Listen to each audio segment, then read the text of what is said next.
यहाँ हम question number 3 कर रहे हैं। ये 13.2 एनसीईआरटी से लिया हुआ है। यहाँ पे आपको 45 गुलाब जामुन दे रखे हैं। इसके अंदर 30% शुगर सिरप है, तो आपको शुगर सिरप का वॉल्यूम निकालना है। तो आपको क्या यहाँ पे क्या गिवन है, गुलाब जामुन की लेंथ दे रखी है 5 सेंटीमीटर और उसका डायमीटर दे रखा है 2.8, मतलब रेडियस कितनी हो गई 1.4 सेंटीमीटर आपकी रेडियस हो गई।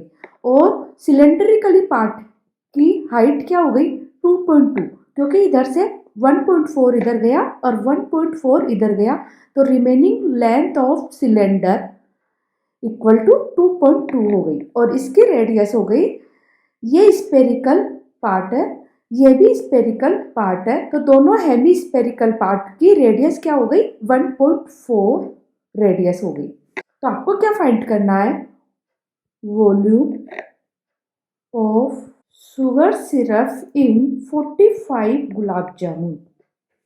सिरप कितना परसेंट फिल है, 30% ऑफ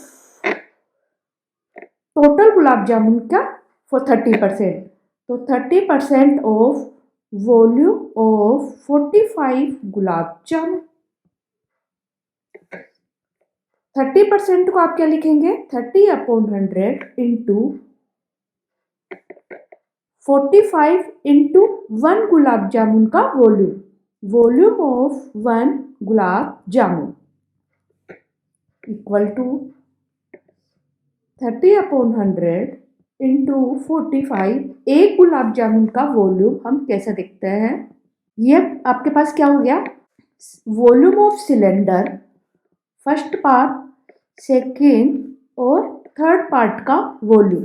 तो फर्स्ट पार्ट क्या है, volume of cylinder plus volume of hemispherical part, volume of hemispherical part, ऐसे तीनों का वॉल्यूम निकाल के टोटल गुलाब जामुन का वॉल्यूम निकल जाएगा।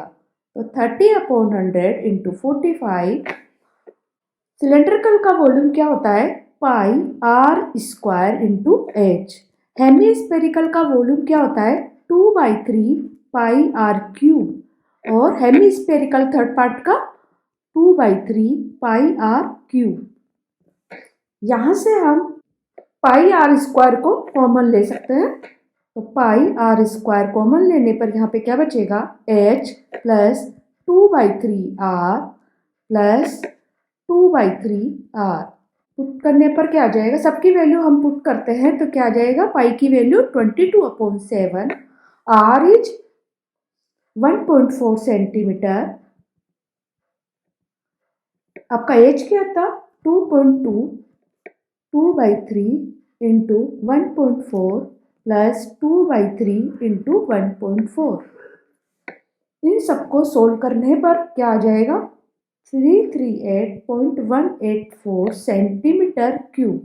इसकी अप्रोक्स वैल्यू हमको चाहिए थी, तो 338 सेंटीमीटर क्यूब इसका सिरप का वॉल्यूम आपको मिल गया।